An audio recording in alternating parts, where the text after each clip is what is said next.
What is up, podcast people, podcast universe? We are back again.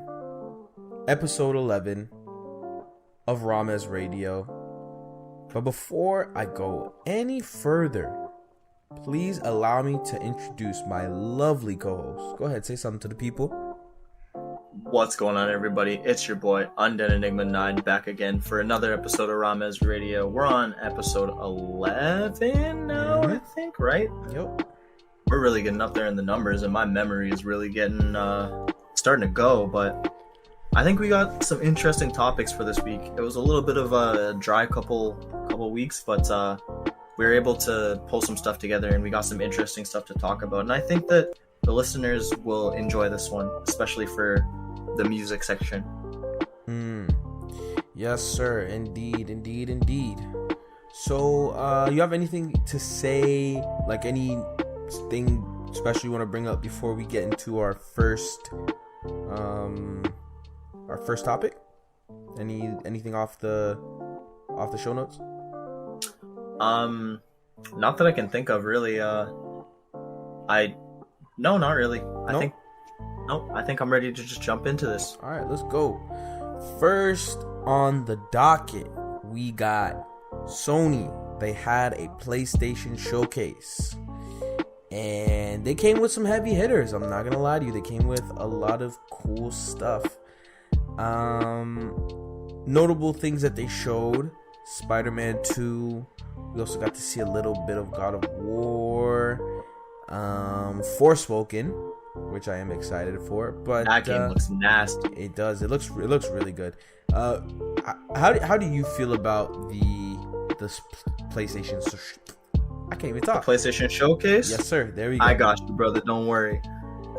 Now, this was absolutely a PlayStation Showcase. They came with the heat. They came out the gate swinging. Listen, I'm going to start with the misses first. I'm going to start with the hot takes. Because I think everything was a banger except for these things. Rainbow Six Extraction, nobody cares about that. They're just flipping Siege assets. Just get this out of here. It's just another zombie shooter game. We've seen it before. I'm good off that one, love. Grand Theft Auto coming to PS5 and Xbox, get that out of here too. You're not showing me anything new. I'm good off that one. I'm chilling. And Marvel's Guardians of the Galaxy. You're letting Square Enix do it again? Or actually, I don't remember who's doing it. I don't think it is Square Enix. It's someone else. It's not Square Enix? It might be. Either way, it's looking rough around the edges. That's an L. Everything else, pretty passable, if not fire. Now let's get into what I was really excited about.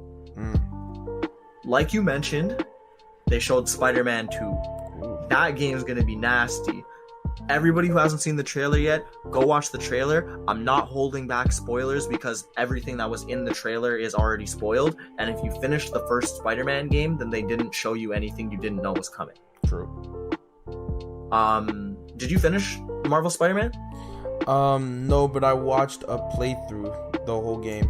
I actually plan on playing it because I low-key want the trophies, but I know what happens in the game. Like, I already know. You can always, for any of our listeners who haven't seen it, you can always go to youtube.com/UndeadEnigma9 and watch the VODs uploaded of the live stream of the entire game that I posted on my channel. Oh, true. Shameless plug.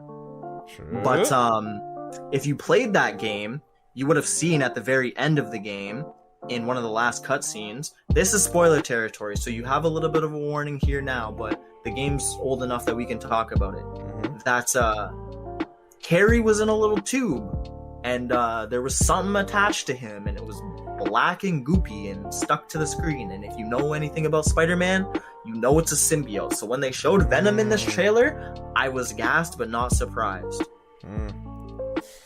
Man, this game gonna be crazy. I did not play Spider-Man 1, as I already said, but I did play I guess you could say it's the next generation bridge. I would call it 1.5 version. Yeah, 1.5 Spider-Man Miles Morales. I played that. That game. Did you play that without playing the first one? You're crazy. Pardon? Oh yeah, you said you watched a playthrough. I was like, how'd you play that one without playing the first one? You're crazy. Nah, yeah. You at least need to know what happens in the first one. Yeah, I had to watch that playthrough. Because back in that day, people already know who already like watch me and shit. I didn't have a PS4 until like maybe like the last 3-4 months of the cycle. I only bought one to play Last of Us 2, which was a very big disappointment. But that's another story for another day. I didn't get to play Spider-Man 1. I only played Spider-Man Miles Morales. So playing Spider-Man Miles Morales, I did like the game, and it felt like it really got me anticipating Spider-Man 2 because I just loved the exaggerated swagger of that black teen that is Miles Morales. You know what I'm saying? Like, I just loved it. You know what the worst part is? I heard all the memes, right? Then I picked up the game maybe a couple days after launch because there was nothing to play on my PlayStation, so I was like, fine, I'll buy it for full price. I played the game and instantly I felt exactly what he meant by that statement. I was like, he said the dumbest choice of words, but I know exactly what he meant playing this game. Okay, I gotta give him, I'll give him this. He kind of does play a little different from Peter. And it just, I don't know. He has his own swag. Yeah, he has his own drip. He's a drip god, bro. Come on, that's Miles though. He from Harlem. The man walking around Harlem with the Timbs on. Like, that's different, bro. That's different. I like that. Slang in Spanish out here like it's nobody's business. Like, exactly. He's chilling. That's what I'm saying. Even I remember I asked it on stream when they did the initial. Remember when they showed Miles Morales for the first time on, I think, was it E3? It was one of the game shows. It was one of the game shows. Mm-hmm. I remember they showed it and I was like, bro, how comes we ain't ever seen Spider-Man in Harlem? And he was like, bro, chill. What you mean? He all over the... I'm like, bro, it's literally like 20 minutes up the way. Like, how comes we never seen him in Harlem? You know what I'm saying? So Miles really quenched that thirst. It was cool. It just really got me anticipating Spider-Man 2. I think they're really gonna lean into having 2 Spider-Men in the game. And it's definitely gonna be a big nod for not just Miles but the Spider-Man games in general. I feel like this is gonna be a really good one. If they can deliver on what we think they're going to deliver, this is going to be a classic. I just had a brain blast, and I only realized this because it's Insomniac. They're probably gonna do a Ratchet and Clank for this, and have Miles and Peter have like stories that are moving at the exact same time, but they're doing different things. Yeah, so you'll play as one and play as the other. And that's what they did for Ratchet and Clank. Didn't it? Because I swear they kind of set that. They kind of did it a little bit in Spider-Man 1. Because remember, Miles, like, bro, I'll just talk about the game. Because if you haven't played it now, you're not gonna. Yeah, no. What are you doing? It's been 2-3 years. Exactly. Go play the game. Yeah. So, like, when they had that big scene when they were, like, doing was it a parade or, like, it was something for, like, the police or something, like, and Miles' dad was, like, up on the podium talking, like, you weren't exactly playing a different story, but you were playing it from Miles' perspective. So I feel like they already kind of set up that thing that you're talking about, like the 2 different stories. But I feel like it's going to be a lot more in depth now because they're going to have a lot more time to work on it. They've already introduced the character into the game universe now, like fully. Well, see, the difference before was that like their abilities were on a different scale. Miles was just a regular kid that was hacking things with gadgets, so you were doing a completely different type of mission. They were just like extra Mary Jane missions that didn't let you play as Mary Jane. Yeah. Whereas now Miles is a full-fledged Spider-Man, so they have to let you play as both Spider-Man and enjoy playing as both Spider-Man. So they both have to be flushed out. Yeah. And they both have to feel unique enough that you feel like you're playing as 2 different Spider-Man while still, like, uniform wise, it feels like one good solid Spider-Man game, you know? Man, I feel like they're not gonna fumble it though. I really do. I feel like they're not gonna fumble it. I think that they need time is what they need, because remember, Spider-Man was 2018. That's when it came out. Miles was 2020. Yeah. This is coming. They're developing this, and they've been working on it since Spider-Man, like the first one finished, because in the first one they show Miles getting his powers. So this was already planned out, and they just announced at this PlayStation showcase that they're working on the Wolverine game. And they just made Ratchet and Clank. They have a lot on their plate, so it's going to take time. What game did they say is gonna drop 2023? I'm trying like to at the showcase. Yeah, they said the game was gonna drop 2023. I don't remember exactly what it was though. It might be God of War. God of War doesn't have a release date. Does it? No. Oh, sorry. I don't remember. It was supposed to be end of this year. It was supposed to be this year. It was supposed to be this year. I was gonna say this year. Yeah, it got delayed. Got this year. Of course it got delayed. Yeah. And I don't think we have a new release date.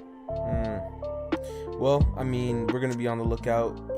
One thing I do like about PlayStation games though is that they usually do not rush and people allow them to take their time with them. And it's not like how Bethesda or CD Projekt Red takes their time with a game and it's still super buggy and glitchy. It's like, nah, they actually put out some good products. So that's one thing I always have to respect about PlayStation first party exclusives. So I don't know. Maybe I'm being too preemptive, but I definitely feel like this is going to be a classic. Like, I feel like we're going to be talking I think it'll be good. I just think that they need to actually give them the time to work on it because they have a lot on their plate. Yeah. They just pushed out Ratchet & Clank, and Ratchet & Clank was not all that it was chalked up to be to the marketing. The game was absolutely still enjoyable and a blast. I had a great time playing it, Rift Apart, but it was not nearly as good or as at the scale that we thought that it was going to be for the marketing. Like, we thought we were going to be able to, like, go through the rifts and play in completely different levels and stuff, and it wasn't quite like that. It was a much more gimped version of that. I mean, that's... What I will say... Yeah, go ahead. Sorry, go ahead. Oh, no, I was just going to say, I feel like, yeah, you're right, but I feel like with this one, it's a lot more confined, so they wouldn't have as much room to, like, disappoint with that. Like, we kind of understand it's going to be in New York. They don't have to try and build, like, 5 different universes. Like, it's just, like, make the city feel alive. Make the game run well. You know, I don't feel like it's going to be as ambitious as Ratchet and Clank was chalked up to be. So I think they'll do a lot. Like, we won't really be, like, worrying about that. I don't think so, at least. They can't just... Well, the thing is, they can't just copy and paste Miles Morales gameplay, because Miles Morales gameplay is just the most refined version of the Spider-Man gameplay. It's they took everything that worked from the first game and just refined it and added the, like, Venom mechanic as well, which is really cool. But they can't just take that blueprint and slap it onto this game either, or else people are not going to be very happy. They need to do something to keep it interesting and give it a little bit of life, you know? Yeah, I feel you. I don't feel like give it its own reason to, like, stand on its own 2 feet and feel like it really is Spider-Man 2 and not just 1.8. Yeah, I feel like they gonna give it its own legs. It's gonna have its own distinction. Like, I don't know. I'm just like, then again, the last game that I was really hyped for, it turned out to be a shitter. So I don't know, but I'm sorry that you had to go through that. Hey man, shout out to CD Projekt Red, bro.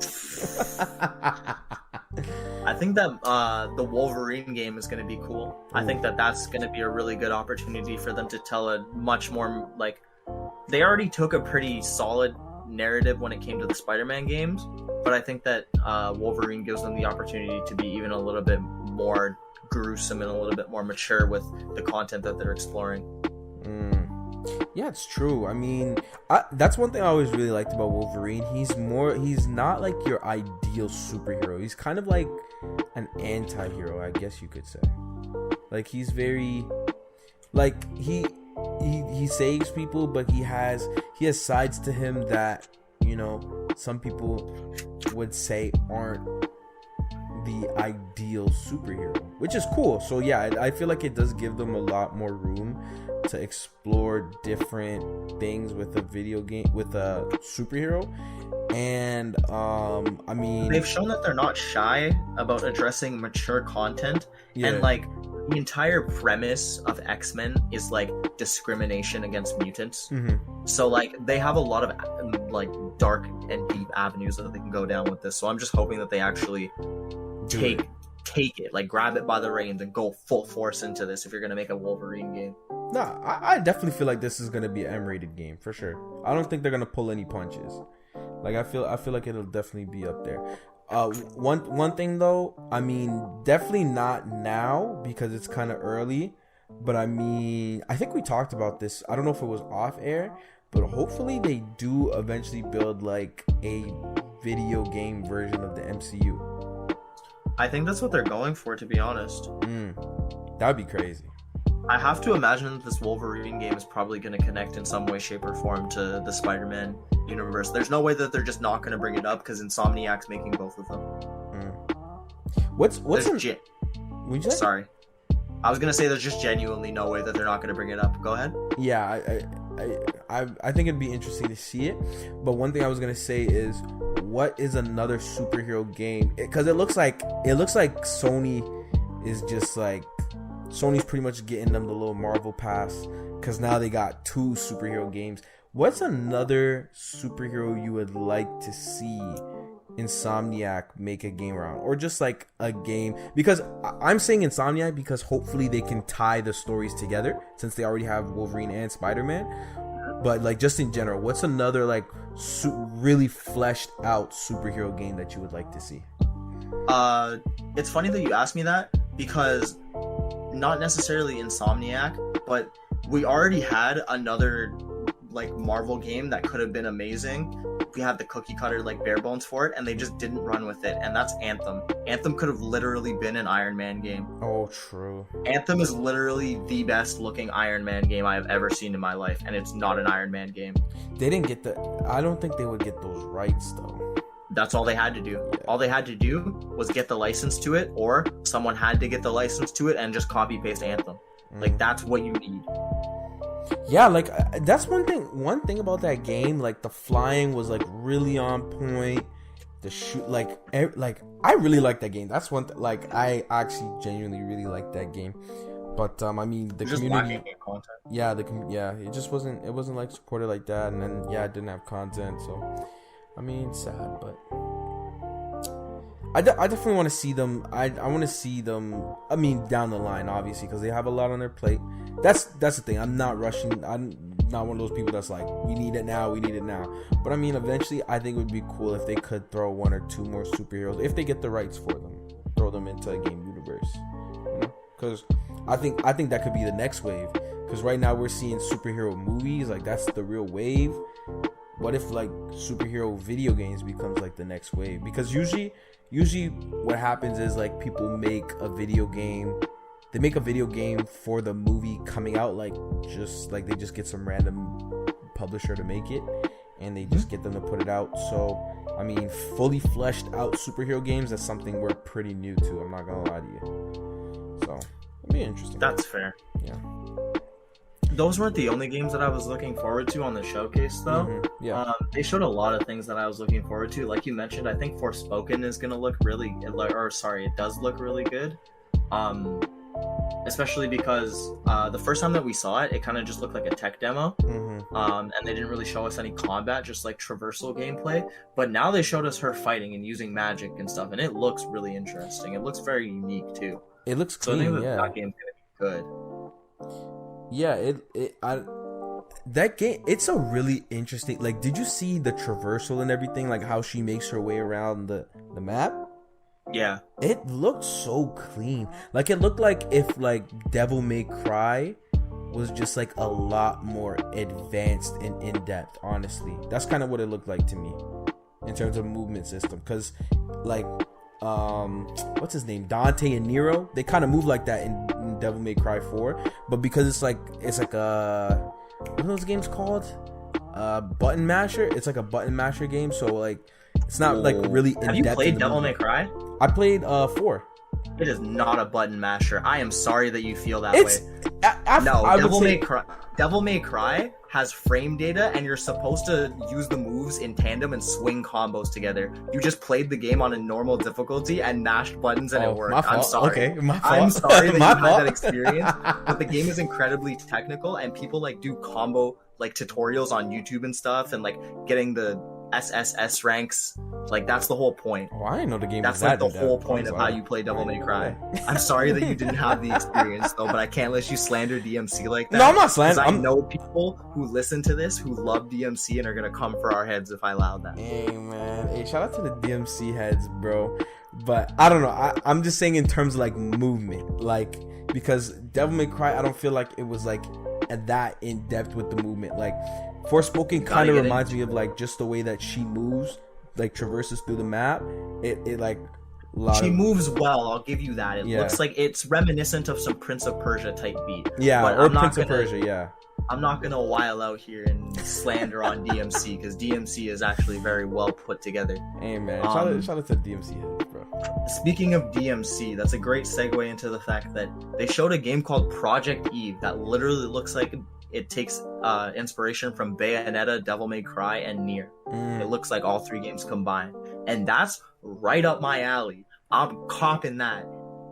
That game, it looks good. I'm interested. The wife who had the jiggle physics, she was moving, she was shaking and weaving. I was feeling it.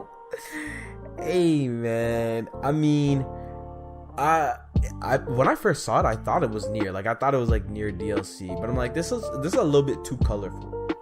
It was interesting, but I don't know if I'm looking forward to getting it day one, but I'm looking forward to seeing like the first like hour and a half playthrough, and I'll probably get it, honestly, because it's a cool game. It looks cool. As long as it comes out and they don't scale bound me, I'll cop it. True. God of War. I'm still salty about that. I wanted that. Oh, yeah. Man. Okay, they need to bring that game back. Like, eventually, I feel For like real? They should bring that game back eventually. I'm pressed. I know a lot of people were saying, yeah, I might have to buy an Xbox if that's the games they're putting out. I was saying that too. I was on the PlayStation 4. As soon as I saw Scalebound at that first E3 conference, I was like, I guess I'm about to buy a used Xbox. Yeah, man. I mean, I need to play this. Yeah, that game looked crazy. I'm still mad they never put it out, but I mean, it is what it is. God of War though. God of War looked good. It was more like it. Well, I mean, we saw some. It looked like it was. I don't know if I'm saying this right. If it was in engine, like in game. No, not in engine. It was in game. It's in game. But it kind of looked like God of War 1, which I mean, not expecting them to reinvent the wheel, but that was some of the reactions I was hearing. But I think the story it's kind of like Last of Us and Last of Us 2, except the only thing about Last of Us 2, they kind of revamped everything, but everyone thought it was going to be the same thing. It was just really for the story that everyone's playing for. So I'm guessing that's the same thing that is God of War. What'd you feel about it when you saw it? No, it literally does look like the first game in terms of combat. Maybe a little bit more. You start with the Blades of Chaos that you got at the end of the first game, which is cool. Yeah. Which means that you're gonna have like a lot more combo options and stuff with those weapons because you get them way earlier on in the game. Unless they do some nonsense and take them away from you again, then I'm gonna fight them. But I think that there's definitely gonna be expanded combat because like they showed Thor, and you're gonna probably murk Thor and get Mjolnir. I'm not repronouncing that. You know what I mean. Mjolnir, yeah. And you're probably gonna obtain that, so that's probably gonna be another weapon that you get to use. I'm sure there's gonna be new weapons and new combat, but in terms of aesthetic and in terms of how the game like looks like it's running overall, it looks exactly like the first game, and I'm not surprised because they're making it cross-generational. They're making it for PS4 and PS5 when they really should be just making it for PS5 and taking advantage of the hardware. Yeah. I really feel like they're shooting themselves in the foot with this. And they said they weren't going to do that at the start of the generation. They were like, PlayStation believes in generations. We're not going to make everything cross-gen for PS4 and PS5. Well, I guess now they see, because you got to remember, we're still like in the middle of like supply chain, like just mishaps. So I mean, that might be a big reason why they're doing it, because maybe not as many people have transitioned from PS4 to PS5 because there just isn't that many PS5s out there right now. So I mean, that definitely has to play a factor into it. I'm almost sure that plays a factor into it. But yeah, I mean, they're dying on that hill though. They're definitely dying on that hill. That because not Forza. What's that game called? Gran Turismo? Horizon Zero. What is it called? Horizon Forbidden West. That's why I said Forza. Horizon Forbidden West, I believe, is going to be on PS4. Yeah, it's also going to be cross-generational. Yeah, didn't they say? Was it it's like a Souls game. I don't remember what that game is called, but apparently that game might be on PS4. Gears of War, God of War is gonna be on PS4. So I mean, they really are dying on that hill. They're not giving up. Will be interesting to see though. Definitely. It's just weird because they said that they believed in generations and that they weren't going to do that. But Jim Ryan is a man who stands by nothing and just makes statements. Yeah, I mean, at the end of the day, that's how these companies are, though. They'll tell you anything to get your brand loyalty. They'll tell you anything to get your brand loyalty. So I mean, I'm not surprised that he said it and he's later walking it back, because he probably, I can imagine this is how it went. Everyone at Sony's like, we want everyone to buy the PS5. We're gonna cut it off. New generations. We believe in generations ending XYZ. The whole pandemic hits. People, what are they called? The microchip shortages.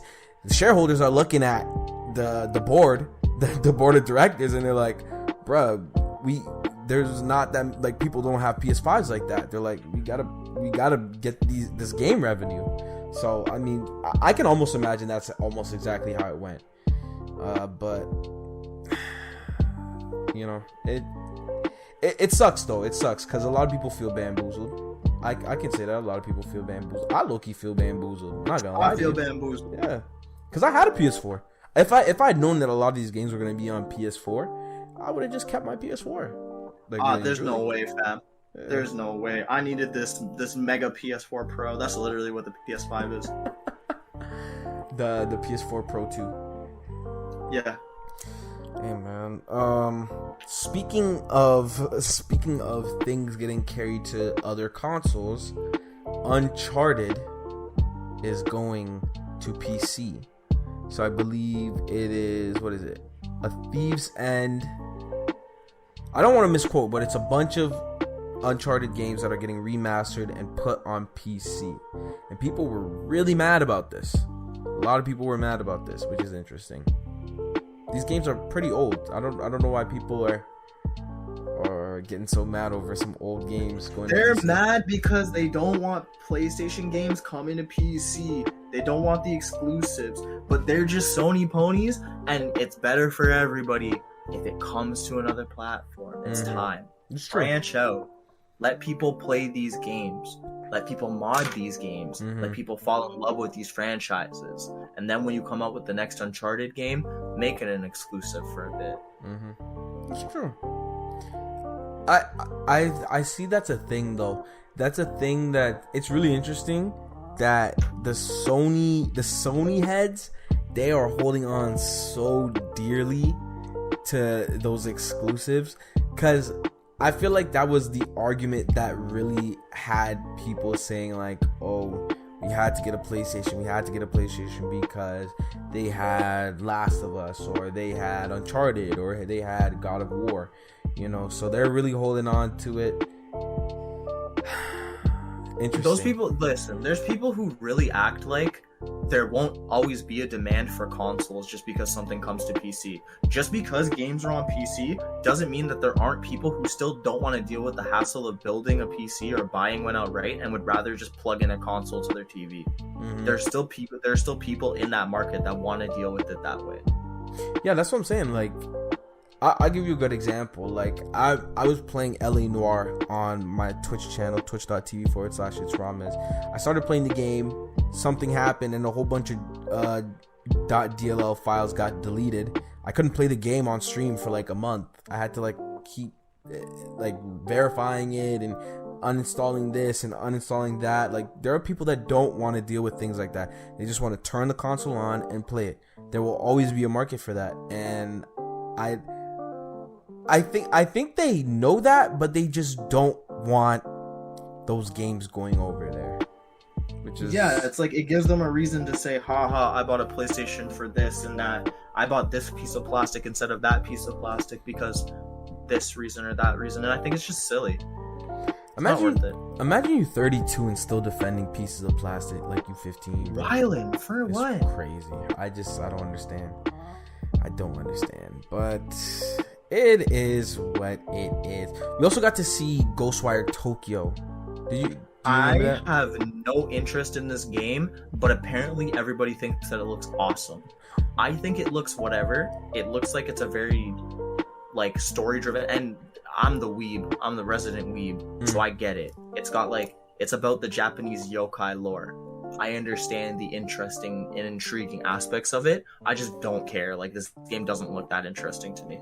It looks like another ambitious project. At first, when I had seen the reveal, I was really interested. It was a game that like I really wanted to know more about. But seeing like the combat, I'm like, this looked kind of weak. Not gonna lie to you, this looked kind of mid. Yeah, once I saw actual gameplay, I was a little skeptical. Yeah, I don't know, man. But that's what we have on that game. Yeah, I mean, it was a good showcase for what they showed, and the highs were really high. So, you know, it was a decent showcase. Before we move on, there's a few more things that we gotta talk about. Oh yeah, go ahead. I'm gonna gloss over this because I don't play racing games, but they showed Gran Turismo. Gran Turismo 7 looks good, but they're still behind Forza. Exactly. They're basically just adding stuff in that Forza's had for Lord knows how long. But it is what it is. Gran Turismo 7 looks nice. But what I really, really was excited about were some of the... Oh, okay, I shouldn't say what I was really excited about, but something that I thought was really cool to see were some of the remasters. Particularly Alan Wake being remastered. Yeah, I forgot about that. Can't forget that. That game is old. Yo, that's okay. That's actually crazy, bro. If If you're a PlayStation guy and you haven't like played Alan Wake yet, that's crazy, bro. Go get an Xbox. Like, what's wrong with you, bro? Go get an Xbox. Ain't no way, bro. This game's like what, almost 10 years old. Come on now. Alan Wake, it even might be 10 years old at this point. Yeah, it's more than 10 years old, actually. Yeah. Anyways, great game. Super excited to see that it's getting a remaster. Definitely. And Star Wars Knights of the Old Republic is getting remade. Let's go! Now that has me gassed. I don't know how I forgot about that. I know a lot of people were happy about that. Definitely had to be. Have you played KOTOR? I played it maybe the first 30 minutes. Honestly, I haven't played that game super well, so I didn't care about it. Honestly, I'm not gonna lie to you. High and the lows are so low, fam. Oh my god! What a well-told original Star Wars narrative. That's all I'm going to say. I'm not going to talk about any of the premise of the game because you have to experience it for yourself. I'm gonna have to play that. Yeah, game. I'm gonna have to play it when it come out. That had me gassed up. That's all I'm gonna say. Yeah, I mean, yeah, I'll probably play. I mean, back then though, when I was playing games, I only if it was a story game, I wasn't too really into it. I was more playing sports games and shooters like Call of Duty and shit. So I mean, I could understand why I didn't get it, but I'm that's what I'm saying. I'm not hating on it at all. I'll actually try it out though. I'll try it out when it comes out. Because this game is like a cult classic. If you ask, I feel like everyone in the gaming community that's older than 19 knows about this game and has at least heard about it. So you know, it is really, I'd say it's a piece of gaming history, but it's gonna be interesting to see it be remastered and brought to the new generations. So I would say I'm looking for it. I'm on the lookout for it. I'm not gonna say I'm excited for it. I'm not gonna. Yeah, it's on my radar as well. Yeah, for sure. But yeah. And yeah, that's it. I'm not even gonna hold you. Someone's gonna mention this in the comments. I do not care about Tiny Tina's Wonderland. Oh, the Borderlands spinoff. Yes, I don't care. I'm good. Yeah, I don't. Borderlands was cool. The first one was okay. The second, I didn't like the second game. I bought it, but I haven't finished it. The second game is a cult classic because so many people play it with their friends. That's the main thing is it's you a good play it with game. Yeah. But overall, it's just whatever. I tried to finish the prequel. I didn't actually try to finish Borderlands 3. I couldn't even get into Borderlands 3. But I tried to finish 2 in the prequel. I couldn't finish them, and that's when I knew that Borderlands wasn't for me. But it is what it is. It is coming out. That's for sure. I won't pretend like it doesn't exist. Hey man, not gonna lie to you, I refuse to buy another 2K, what's it called? Take-Two game. I refuse to buy another Take-Two game if it's not Grand Theft Auto 6. And specifically 6. I ain't buying that Grand Theft Auto 5 remake again. Nope. You're not getting my money again. I swear we're supposed to get it for free. If you own a PS5, you're supposed to get it for free. Did they not say that? No, sir. I swear they said that when they did, like, what was it? Was it the PS5 reveal? Bro, no, oh my gosh. I swear they said you're supposed to get Grand Theft Auto 5 for free if you're on PS5. I swear they said it. No. You gotta buy that bad boy all over again. You must be out your damn mind, bro. And you know they charging you $70. Nope.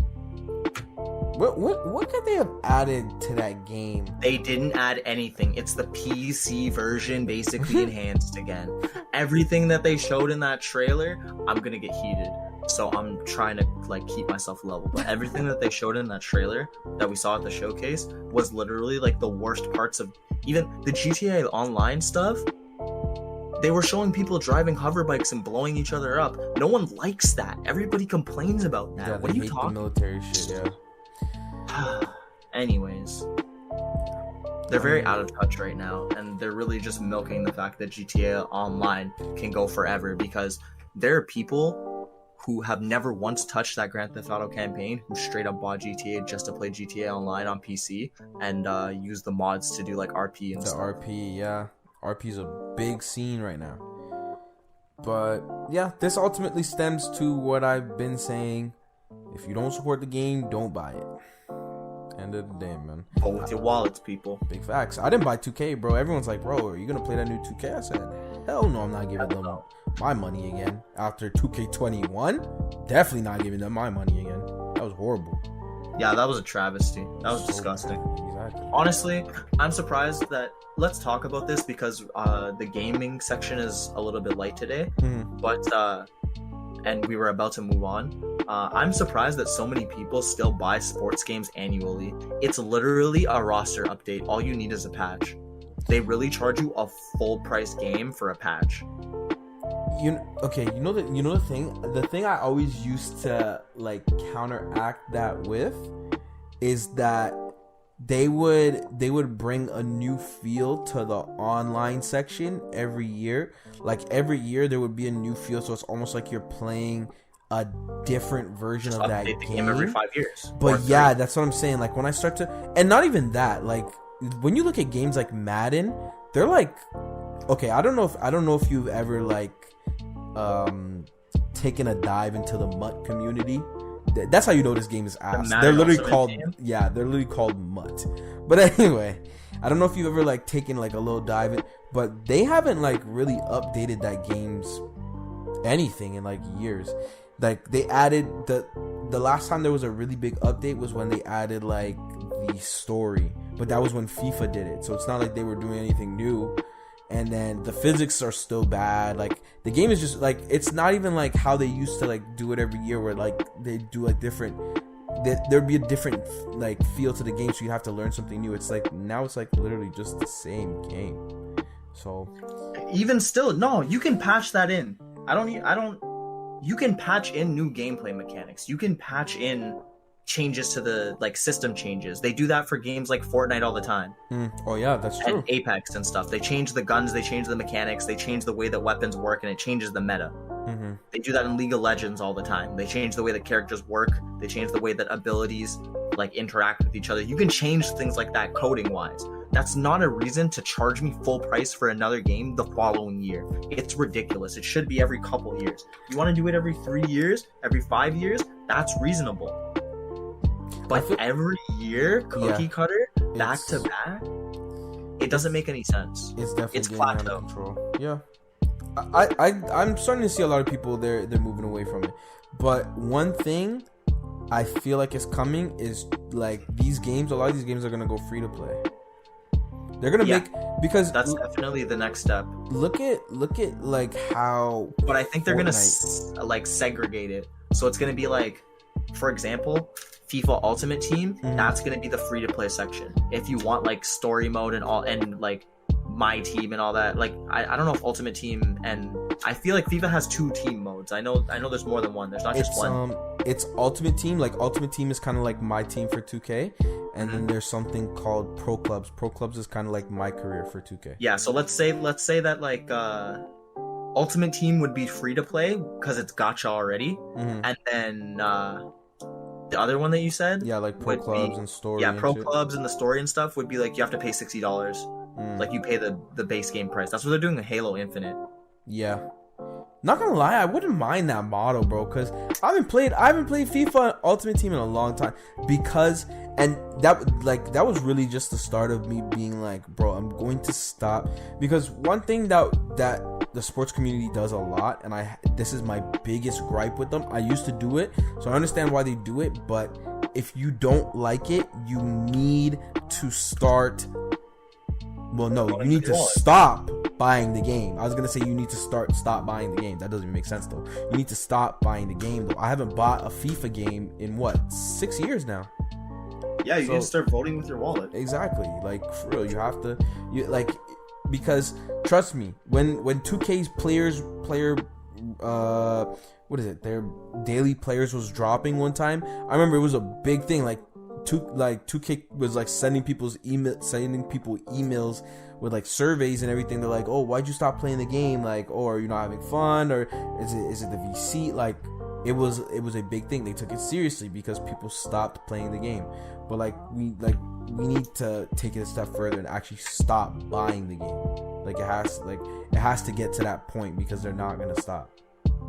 Literally, you have to vote with your wallets, and you have to show these companies that if they keep pushing out an unrefined product like this, that you're not going to stand for it as a consumer, and you actually are going to have some sort of like backbone, I guess. I don't want to call it that. I don't want to say that, like, I don't want to challenge someone for choosing to buy a game because they think that they're going to like it.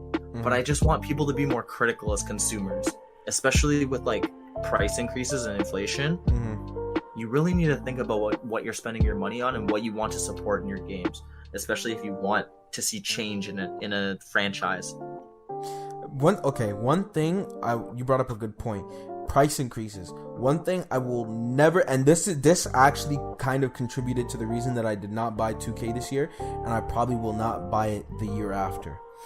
One thing that really, really irked me and annoyed me was that 2K, they gave more developers to the next gen version of the game, the PS5 and Xbox Series version of the game. They gave that version of the game more developers. They added a $10 price increase, and if you were in Canada, it was a $20 price increase. Actually, no, I'm lying. Was it $79.99?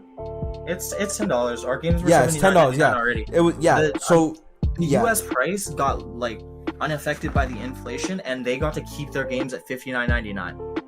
Our games were already $69.99, and then got bumped up to $79.99. No, but what's it called? Only first-party PlayStation titles are $100. Anything that is multi-platform is $79.99. No, 2K is $69. 2K is $70. Yeah. Oh, $69.99. Yeah, 2K. Okay, it's cheaper then. Or what 21 is? 22 is probably $79. No, 21, because remember how PlayStation said all our exclusives are gonna be an extra $10. 2K came out and did the same thing. All of PlayStation exclusives are $89.99, and I know that for a fact because I paid $101 after tax for Ratchet and Clank. Yeah, but I only paid $90 for Tales of Arise, which also just came out because it's not a PlayStation exclusive. No, but 2K they got the price increase in America. $89.99. Yeah, all their games. Yeah, which I they paid are. $90. You're saying you just said $70. You said it earlier. We can run it back in the recording too. No, I mean $70 for America because their games were $59.99. That's what I'm saying from the beginning is that every PlayStation 5 game, because you asked about Canadian prices, every PlayStation 5 game is $79.99 base price. If it's a first-party PlayStation title, or in this case also 2K, it's $89.99. Yeah, I'm just making sure that we're saying the same thing. That's what we're saying. Yeah, we're saying the same thing. Yeah, 2K got that price increase. They got more time to work on the game.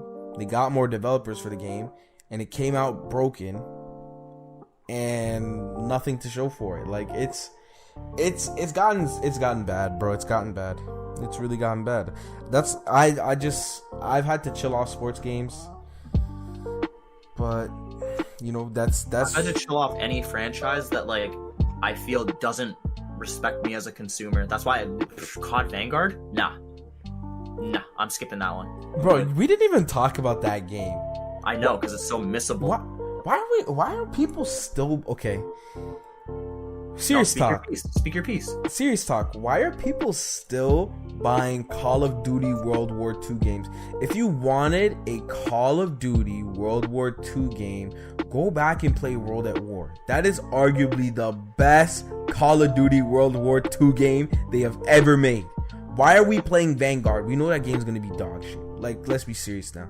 That game's gonna be ass. And what are they gonna do? They're gonna bring a botched version of zombies probably because it's World War II. Bro, like, get this shit out of here, man. Let's stop. Let's stop with this. Let's just cut it out. Seriously, let's cut this shit out. It's Sledgehammer, so let's hope they don't give us any type of zombies. Don't even try it. Just stick to campaign and multiplayer and Warzone. I don't know, man. It's like gaming is. I think I said it before. Like I kind of touched on it, but like gaming is getting in a really dangerous place because now companies are allowed to just put out the same thing over and over and over again, and people just don't care. They're gonna buy it because they want to play with their friends. But what happens when games are so expensive? Because I feel like this eventually might come, like at the point that we're getting to. What happens when games are so expensive to make? They put all this money into advertising and developers and XYZ. And another crazy thing, side note, a lot of the money, like a lot of the budget that gets spent for games, a lot of it isn't even spent on development. It's spent on advertising. Yeah, that's insane. So what happens when that huge budget comes and you guys are not selling enough to even break even? Because I feel like it'll come eventually, because people are going to realize that. They're going to be like, bro, this is the same game you put out last year. What's going to happen? I don't know, man. Shit getting scary. I'm telling you, it's getting scary. Here's the thing. I was having a conversation with with a friend of mine, like in person. And essentially, everybody who's funding the games industry right now, like the biggest investors, aren't people that are passionate about games or understand the games industry. It's people who saw how much return on investment they can get off of games like Fortnite and Apex Legends and Overwatch, selling skins and loot boxes and stuff like that. And they're putting money into it and wanting multiple times over in terms of returns. So the like direction has shifted. Sorry, I had a little bit of stutter there, but the direction has shifted. And I think that it's the people who are making the executive decisions don't have the best interests of the gaming community or gamers in mind. It's really just to line their pockets. And I think it's very indicative of the way that games have been being developed recently. Yep. I mean, that's the thing. Like, there's nothing wrong with making money. I will never come out and say, bro, like, your main purpose of making this game should not be to make money, because that's okay. If you put an investment in, you expect a return on investment. There's nothing wrong with that, but make a good product. Make a good product for the consumer. Like, I don't know how are we this far into the stage of gaming, like after all the decades of gaming we've been through, and we've reached the point where it's like we literally have to ask, can you please put out a good product? Like, I don't know. I'm telling you, this the whole online era of games just messed everything up. Yeah, it like the internet really shifted everything, because even like in the early days of online and Xbox Live, we were slowly getting like more microtransactions. Remember when Call of Duty went from just giving you maps to giving you maps and guns? Then they gave you actually good guns in the DLC, so you had to buy it. Then they started doing like bacon skins and all that nonsense. Those were the first signs that microtransactions were going to be real. And they made a bunch of money off that nonsense, and then they were like, maybe if we make people have to buy these, then we'll make even more money. Yeah, and then they started splitting the player bases up with DLC. Like, if you were in a lobby that had a DLC map on it, then you couldn't play. Like, I don't know, man. Gaming it's gotten to a crazy place now. True, like, a company can literally make the same exact game, and just put it out, and people gonna buy it. Like I'm saying, man, what happens when you spent all those millions of dollars on the advertisement and the development team, and you don't get a return on investment? It's gonna be a scary day, bro. I'm telling you, it's gonna be a scary day for a lot of these companies. But that's neither here nor there. I'll leave it at that. Yeah, I think that's a good place to close up the gaming section. We've rambled on for a while about gaming. Sure. Yep.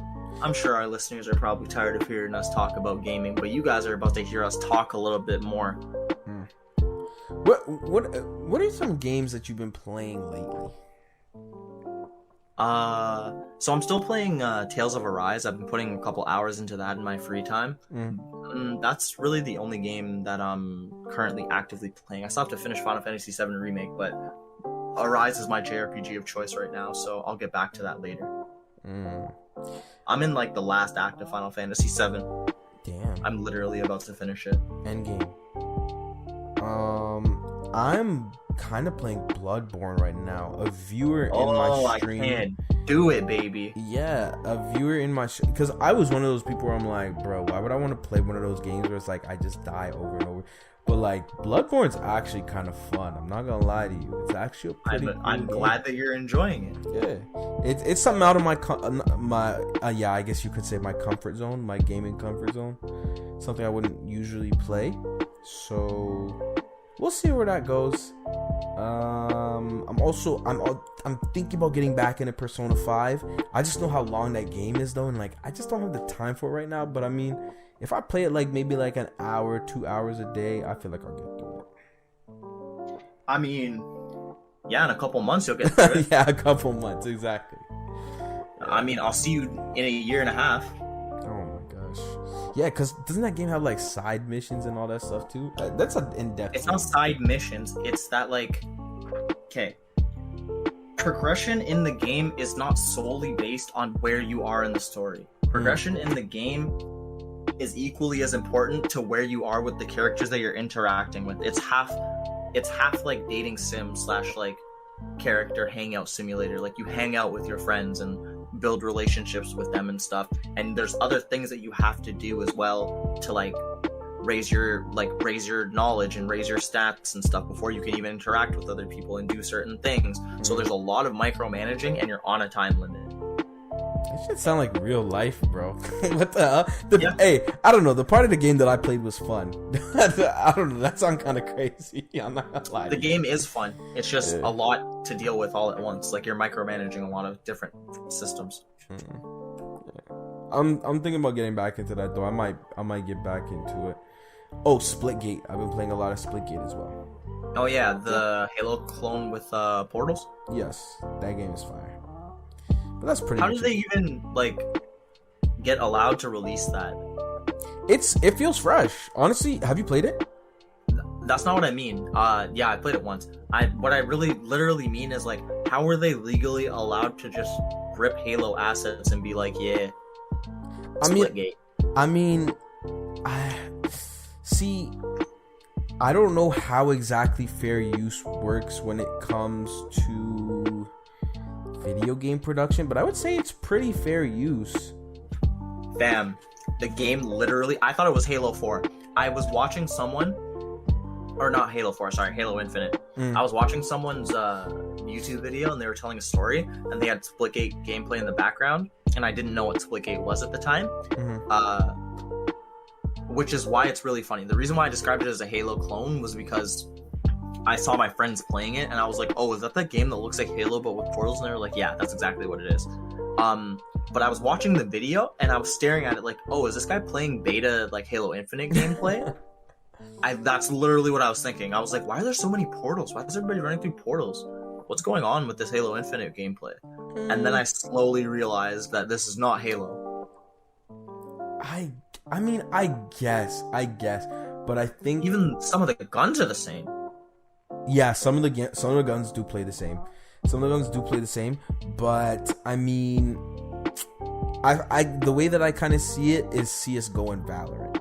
I mean, like, Valorant is obviously like an evolution of CS:GO because, you know, you play pretty much exactly like CS:GO. It just has like abilities and special power-ups. It's a mix of CS:GO and Overwatch, but at least the core gameplay loop is a little bit different. They took Halo and just added portals. The game even looks like Halo. No, they added the jetpack system.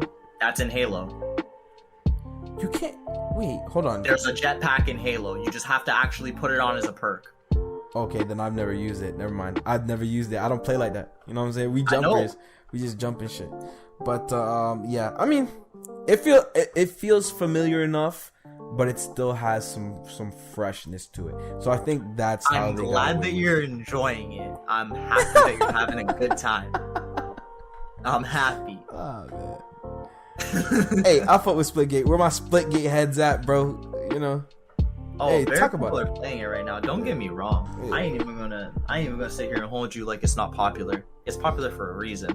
I'm just surprised that they can make a virtually identical Halo clone and just blatantly get away with it like that. But it's cool. I'm not mad at it. Yeah. I think it's good. Yeah, I mean, Bungie. Who is it? No, not Bungie. 343 Studios hasn't come after him, so I don't know. We'll see. They let it rock, I guess. But moving on from the gaming section, because I think that's it, right? Yeah, that's everything now. Yep. Now we're ready to get into more big chungy wongy conversation in the man, that's section. crazy. We've already been going for an hour and we have another two crazy stuff to talk about. Two crazy topics. Moving into the music section though, we have two albums that we talked about furiously on the last episode of Ramehs Radio. Donda versus Certified Lover Boy, or some people have called it Certified Boy Lover. Anyway, stop. Anyways, we're just here to give, I guess you could say, our final thoughts and a more rounded perspective, since it has been a while since both of these albums dropped. Enigma, I'll let you go first. I'll let you touch on it first. Alright. I think it's important to say that my perspective has somewhat shifted on this. I've talked about this on stream before, at twitch.tv/UndeadEnigma9 and on twitch.tv/itsramehs when we do our little co-streams now and then. True. So you guys should really come and check those out. But we talked about this a little bit on stream, but I think that my perspective has shifted. I always thought that Donda was the better album, but CLB was the better listening experience. Once I skipped Donda Chant, because yes, I understand the aesthetic and artistic vision behind it, and yes, I understand the heartbeat thing, but it really much took me out of the experience of the album. Once I skipped that, nah, Donda is the better album. I'm just upset that it's censored. That's like my only gripe, is that there's no uncensored version. I'm telling you, that album, bro, I remember I said, I'm so happy that I said it because I felt like it was the truth when I had said it previously.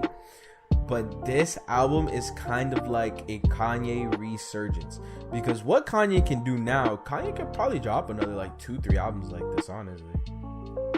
Like this is, please don't make them 27 tracks long and I have don't, an 8.5 minute and 11-minute song though. Kanye, please don't do it. I don't think it'll be as long as this. I think this was really just like the breeding ground, like the real push of the envelope to see if he could do it. But I feel like Kanye could drop another 2 albums like this, like for real. Like what's stopping him? I don't think he ever had anything to prove, to be honest. Yeah, I don't know. I just think it's interesting from how we went from the reception of Jesus is King to how we went from Donda. Like Jesus is King was a very I don't even want to say controversial. I feel it wasn't controversial. It was just very polarizing. It was a very you know what my take on that is? You know why I think that was? What? Because people were not willing to admit that Jesus is King was not made for Kanye's core fan base. It was not made for people that like what Kanye built himself on. It was what Kanye wanted to make at the time, and it was for a specific demographic that was going to resonate with it. It didn't stick with me. I didn't like Jesus is King, but I still thought that it was a quality piece of work. Like, it was well put together. It was still very much a Kanye project. It just wasn't anything that I cared about. Yeah, that is one thing I hear a lot. That it doesn't really feel. It doesn't feel like an album that would cater exactly to the people that Kanye West has been making music for the past. It doesn't cater to Kanye's core fan base. Look at Kanye's most popular music and tell me that Jesus King is anything like that. It's really not. Well, I would say Jesus King is a hyperbolic evolution of his discography. And I'd say that because I hear that. Yeah, because you got to think, like, the first song that like really blew Kanye up was Jesus Walks. Like, people forget that. Like, that was like Kanye's like first really big song was Jesus Walks. You know, with a choir in the back saying Jesus walks with me. So it's like it didn't feel out of place or out of touch. It just felt like he needed to fine tune it, because yes, that's what that was always a theme in his music, but he just leaned too heavy into it, and that's why I felt like Donda was an amazing blend of what he wanted to do and what people want. That's why I felt like the album hit so hard for so many people. But yeah, I mean, I'm gonna stop giving praise to Donda for a second, because people already know. You can already probably infer that I think Donda's the better album, but I do like Certified Boy Lover. Like, I really do like that album, and I'd say I like it better than I did before, but it's not like I'm taking. It still requires multiple listens. Here's the thing: people listened to both albums at surface value and made their assumptions. I had listened to both albums like 3 or 4 times through before we started recording the previous episode, and now I've listened to both albums like 10 times at least. And Certified Lover Boy, as much as it's a Drake album without like direction, it very much has things that you will miss if you're not paying attention. You have to listen to it more than once. Yeah, you're definitely gonna. What was that line he said? You better make. What did he say? You better make that. I forget. He said you better make that something your destination, or like it was something on, what was it, 7 a.m. on Bridal Path, when he was talking about like there's some stuff that would go over your head. Definitely, there's definitely the house subliminals. All of those were fire. Yeah, there's you gotta give those a few listen overs. But I mean, I don't hate this album as much as I did before, but it's not like I'm taking. I still stand on 7.5. Maybe I'll move it up to like an 8. But I can't in good faith give it anything more than an 8 when I know that the album that dropped less than a week ago, before that album dropped, was like really good, and it hit different, and it was doing something that we haven't really heard before. So I mean, I can't really even say those two albums are on the same level. Like, in good faith, I really can't.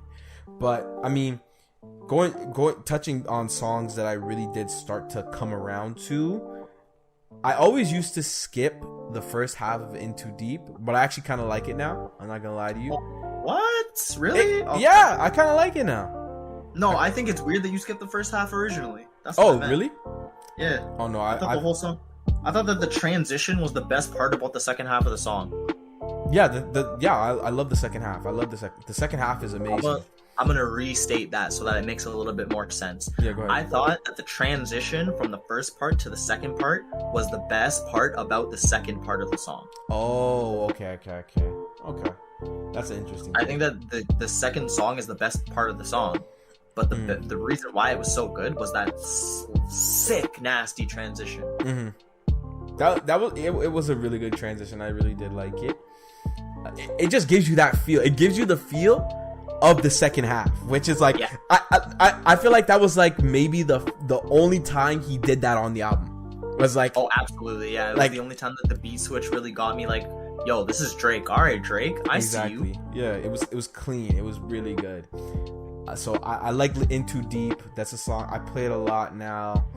I already said Poppy's Home. I like that song, but I play it a lot more now.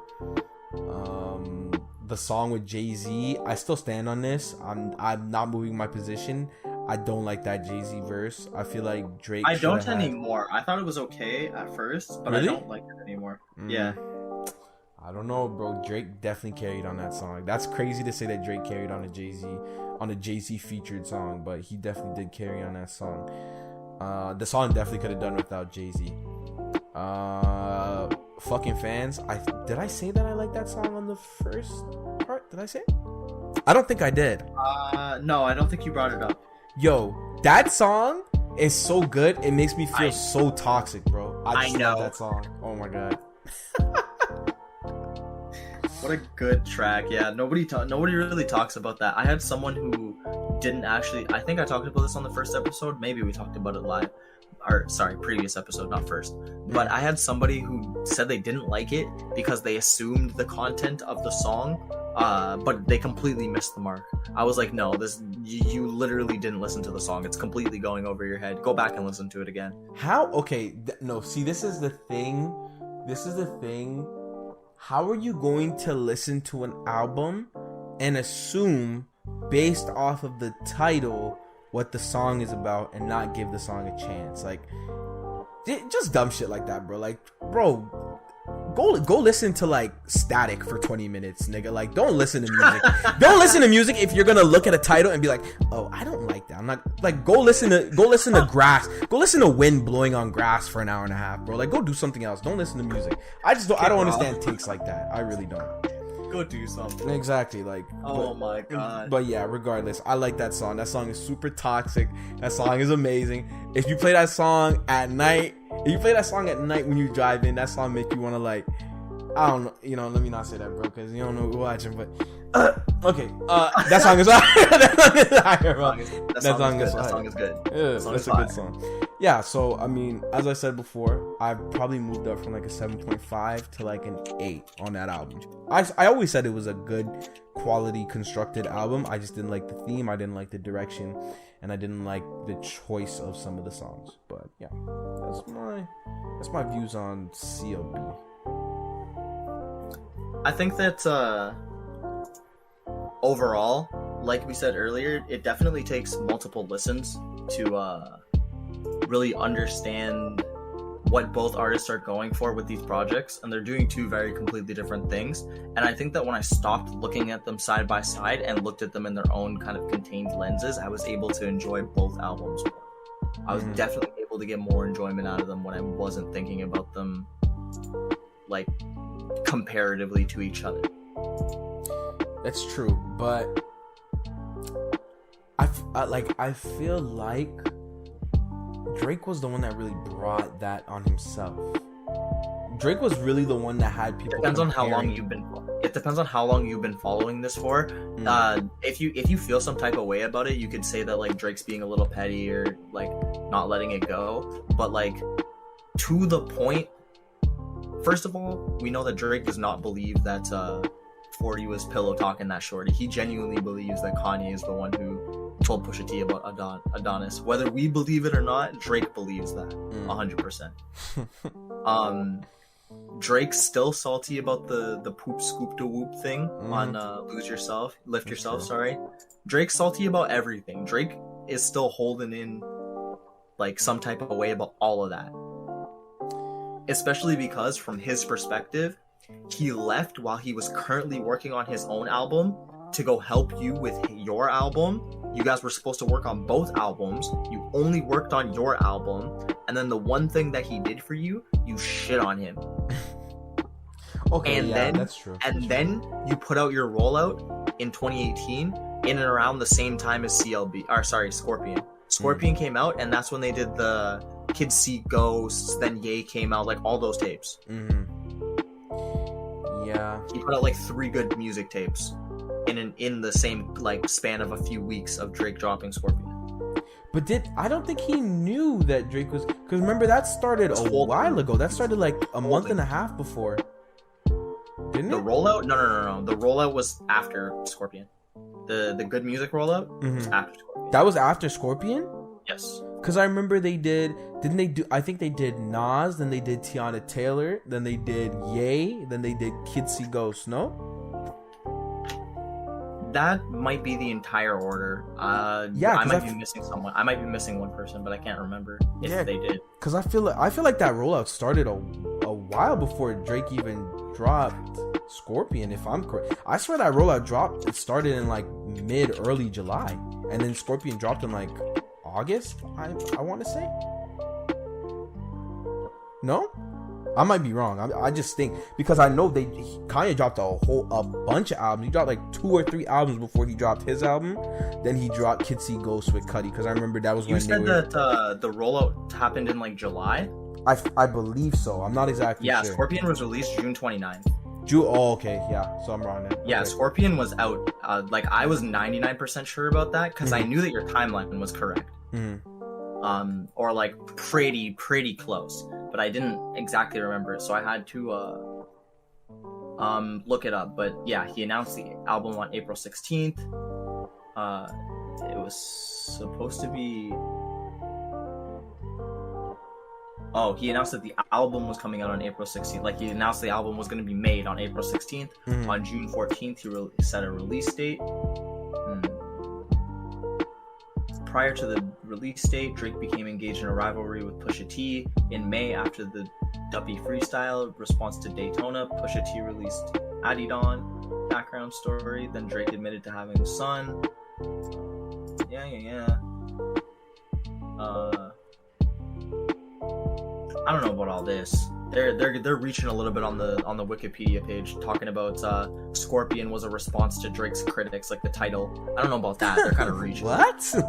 Yeah, they're reaching. I'm dead. Score. Hold on, let me see.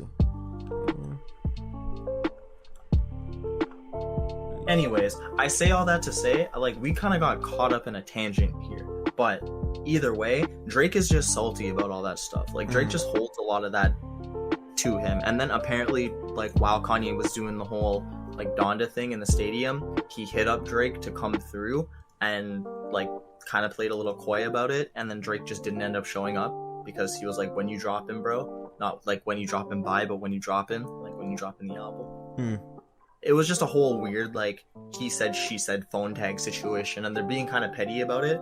But sorry, we got on a long tangent because I remember that the original point that I was saying was that I liked CLB and Donda better when I listened to them in their own contained bubbles. We went on a that's true. Continue. So I'm just gonna center us back really quickly because we're pretty deep in, and I'm just gonna say I think that both albums are really good projects. I think that Donda is the better album now after I've been objective about it and had more time to sit on it. I think that it's the better whole project, but I think that CLB still plays to the masses a little bit more and is like easier to digest in small bursts. I'll ask you this question before we move on. Do you think that Donda has any songs that have the potential to be a classic? I'm not going to say are classics because it's still kind of early, but do you think it has any songs that have the potential to be a classic? Yes, I do. Okay. I do think that Donda was crafted in such a way where I think that Donda was made to be timeless in a sense. I don't know if that it will be timeless, but I think Kanye's always strived to make his music last. It's not something that he just put out there, and CLB feels like a lot more of a, I don't want to say throwaway album, but an album that was put out there. Yeah, I mean, I feel like Drake was feeling himself a little bit on this album. I don't mind when artists talk their shit or, you know, play up that role, but bro, you gotta back it up. That's all I'm gonna say. You gotta back it up. You gotta come with some long-lasting music. Yeah. But that's pretty much that. Moving on to an artist who is trying to make their mark. They're doing a pretty good job so far, I would say, at least. That Lil Nas X, he dropped Monter9. The baby is out. Oof. The baby is dropped. Yeah, he did.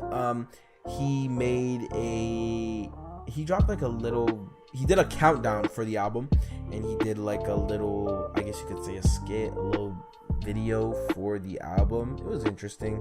He was like almost like he was on the talk show. He had the baby bump.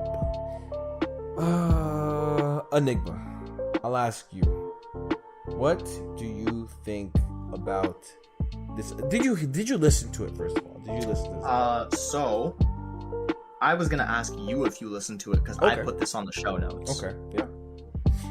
Have I listened to the album? I've heard the songs. I've heard the songs that I've heard on stream. So I think it's like maybe 4 songs, 5 songs. I don't know how long the album is though. Like 8 or something. I've listened to the entire project. How long? I've listened to it 3 times. How long is it? Like 8, I think. 8 songs? It's not very long. So that means I've heard like half of it then. Oh, it's not 8 songs at all. It's definitely 15 songs. Yeah. My bad. You know why it feels like 8 songs? Because there's one interlude, and then Montero, Industry Baby, and Scoop I had already heard. And Sun Goes Down. So that was 5 tracks off of the 15 that I already didn't count. So it was only 10 in my head. Oh, okay.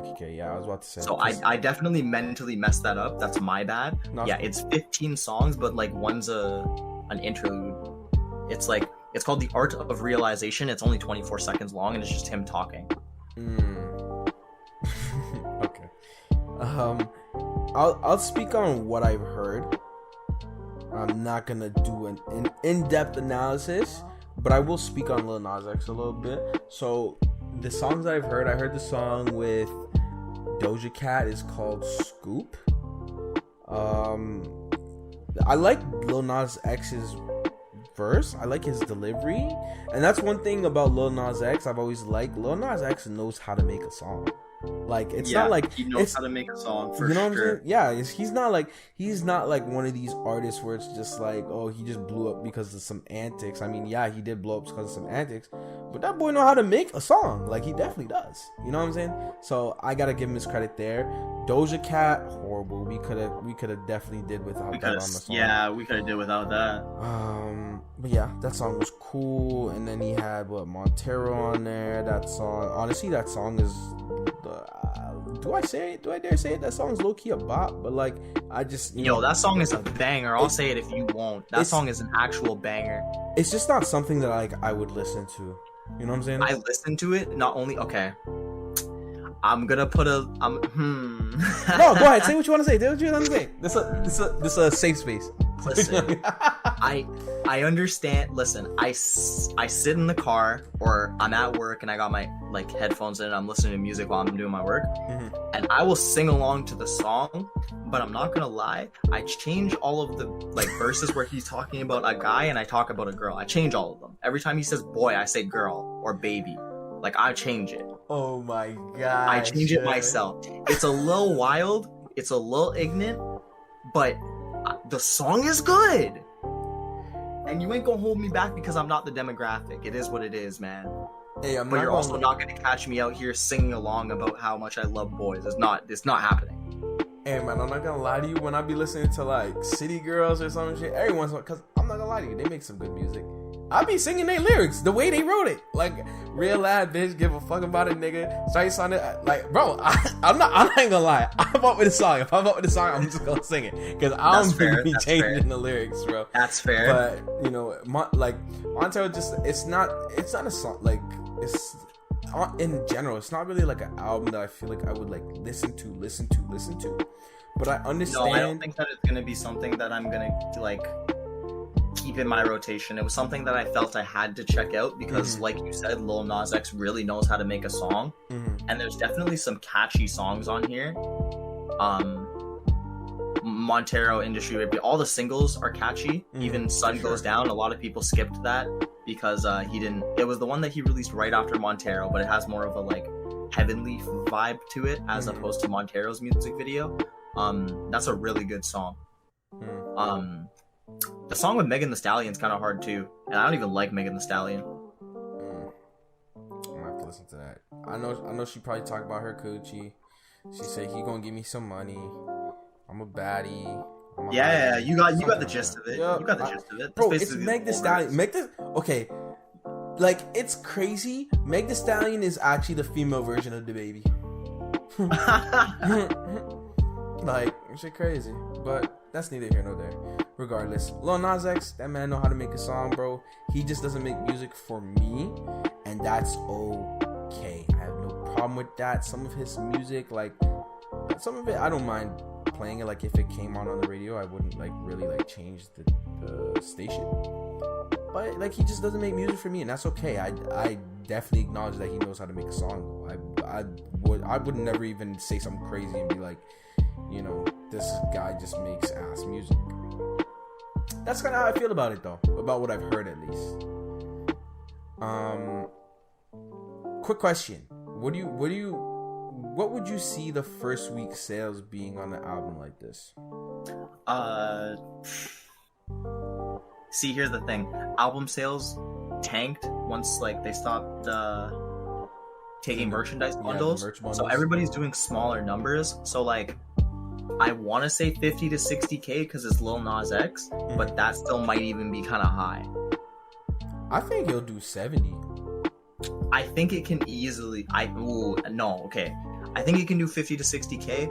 I think if it does less than that, I wouldn't be overly surprised because we talked about this on stream. I believe you and I talked about this. Yeah. But like, we can't really identify a core Lil Nas X fan base, and because of that, I don't know how much replayability there's going to be.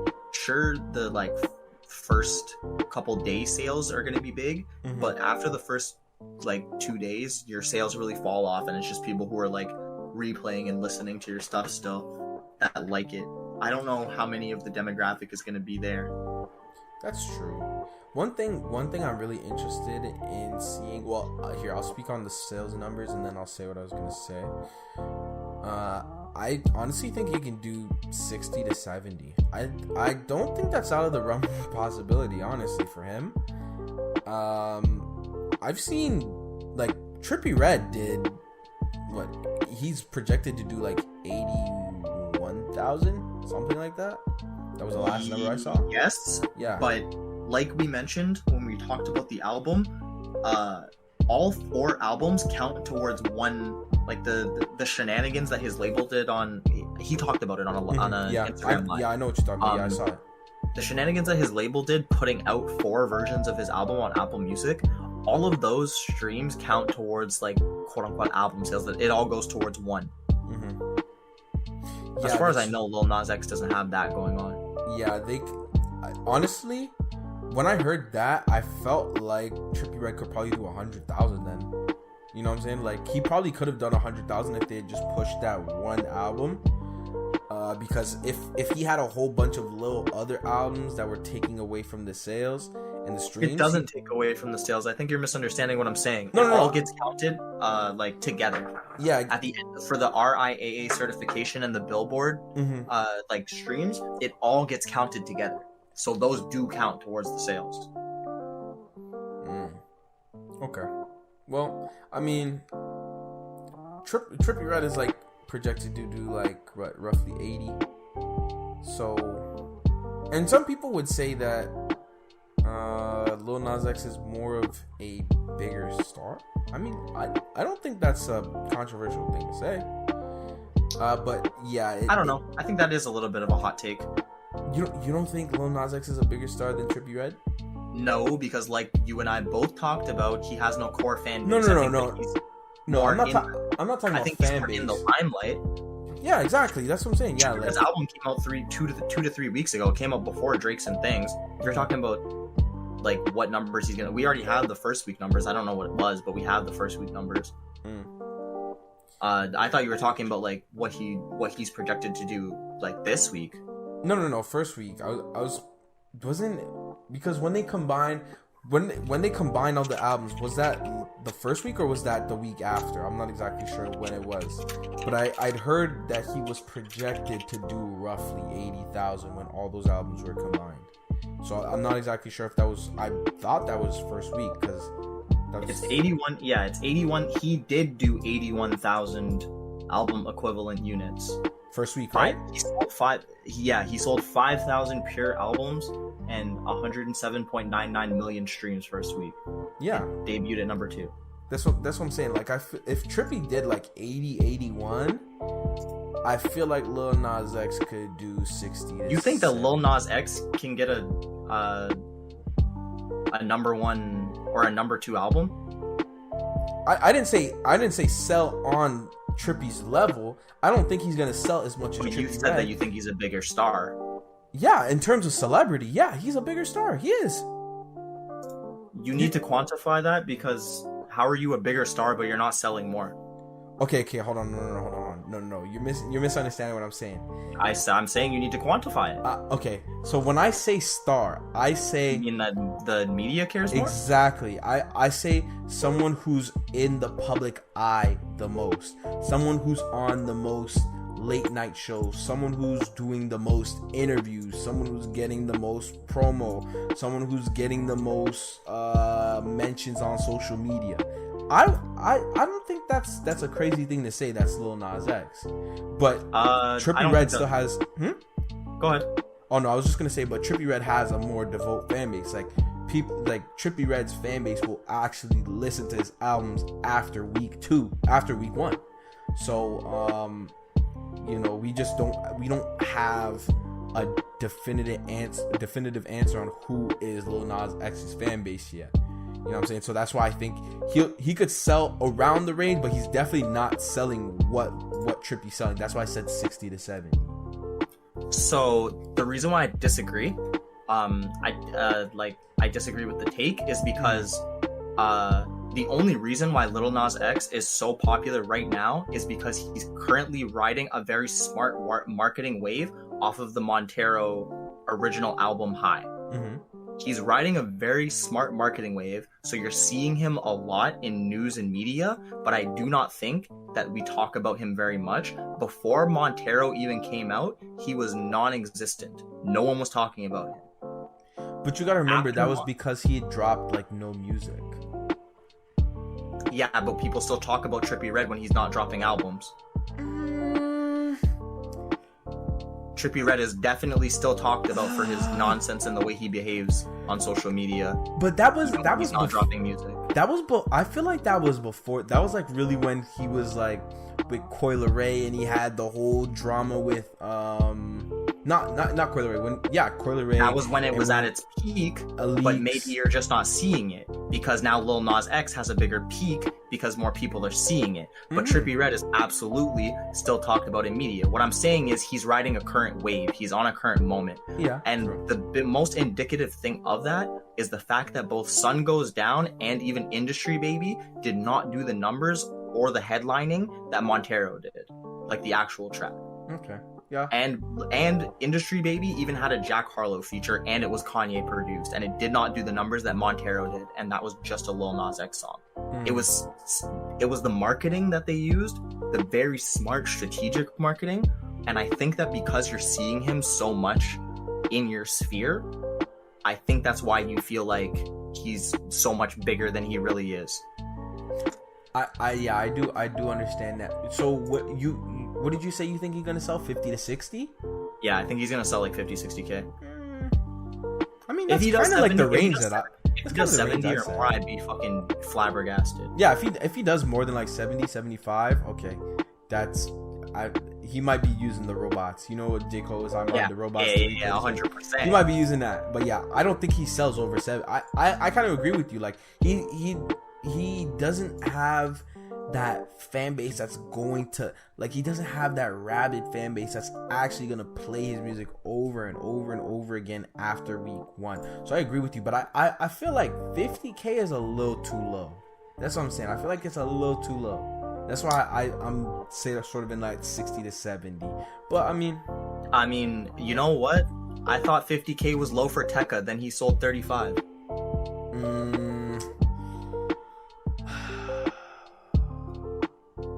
So okay. It genuinely wouldn't surprise me.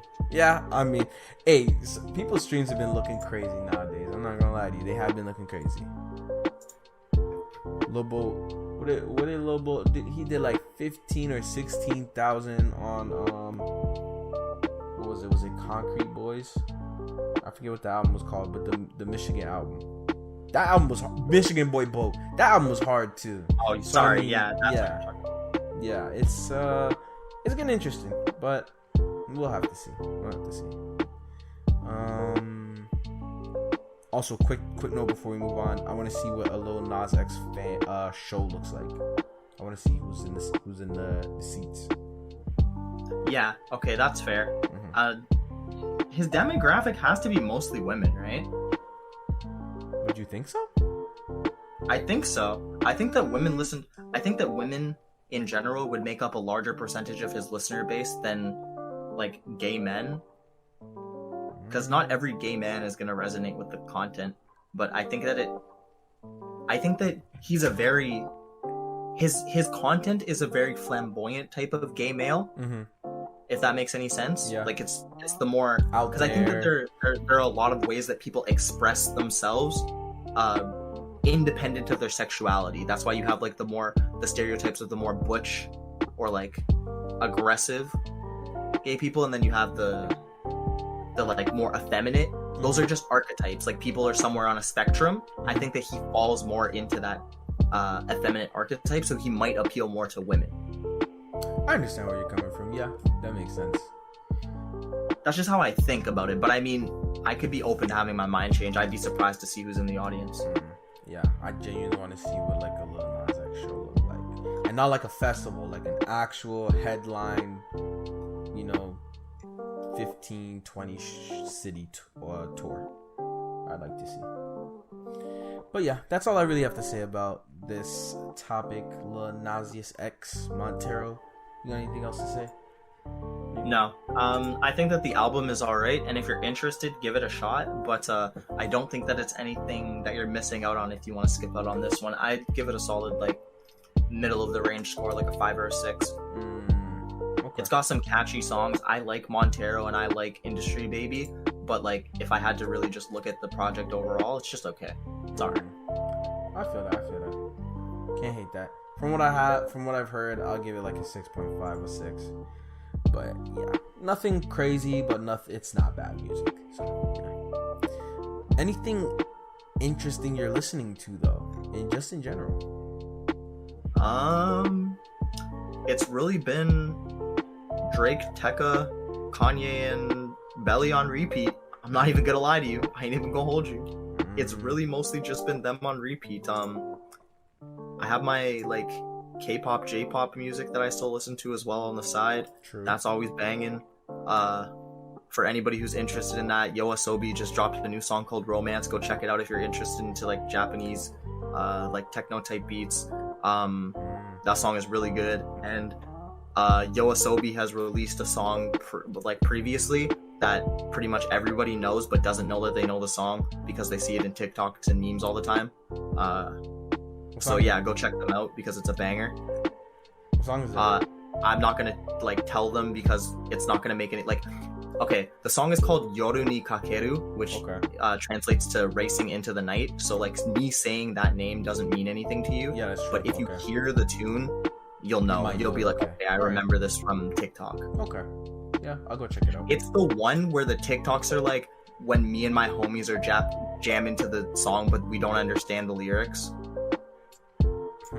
I might have to go check that out after the stream. I don't think I remember that one. But You've probably seen a couple maybe, of them. yeah, most likely. In terms of me, I've just been listening to Donda, CLB, still have Trippie Redd in the rotation. Been getting back into Party Next Door and Lucky. That's kind of the vibe I've been on lately. Tony Snow dropped a new song too. I don't remember what it was called, but the song sounded really good. I only heard the song maybe twice, so that's why I don't really remember what it's called, but it was a really good song. Okay. Yeah. Okay. I don't think that's unreasonable though. Yeah. Just pretty much the stuff I've been listening to before. Nothing crazy has dropped so far. Baby Keem dropped the album, but I don't listen to Baby Keem anymore. Yeah, I don't really listen to Baby Keem, and I didn't really have the time to check out the project either. Yeah. I wasn't that interested. It was a skip for me, definitely. Especially after I heard that top of the morning shit. You can keep that, bro. I'm good. I don't need it. But, moving on to something, I'll say interesting. I don't think we've seen something like this before. The devious licks, the most devious of the devious licks, good lord, have been hit on TikTok. So TikTok is wildin'. Tell him, brother. Tell him. If you're unaware, the Chinese spyware program that all the youngsters are on had a new and thrilling challenge, the Devious Lick Challenge, where people would essentially go to their school and they would steal something which ranged from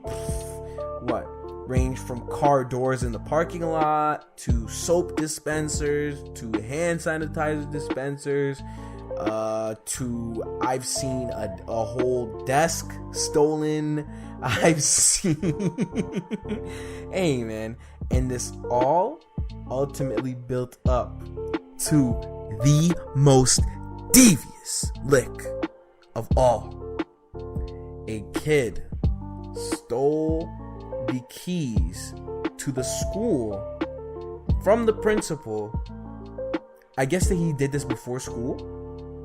Stole the keys to the school from the principal and staged a hostage situation where he was kidnapping the principal. This was the most devious of the devious licks, which probably ultimately led to I think it was a hashtag. Was it a hashtag? Devious licks? Yeah, it was a hashtag. It was trending. Yeah, it got banned. So that whole challenge has pretty much gotten taken off of TikTok.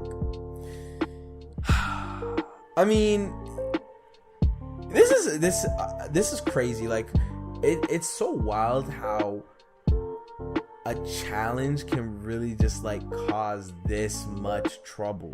Because I don't know if you remember, like, back in high school, you used to have like the senior pranks, you know, and that was like the craziest thing that kids would do to the school in terms of like just like property and stuff like that. But now you have the school year just started like 2 weeks ago, and these kids are hitting the most devious licks. It's crazy to see, man. It's crazy to see. How do you feel about this, Enigma? Listen, I got some hot takes. I don't even think these takes are hot. First of all, why are you... I hope people realize that they're literally filming themselves and incriminating themselves committing crimes. I saw someone who stole a street light as a devious lick. Like the actual, you know, the red, yellow, and green street light? Yeah, they stole that as a devious lick.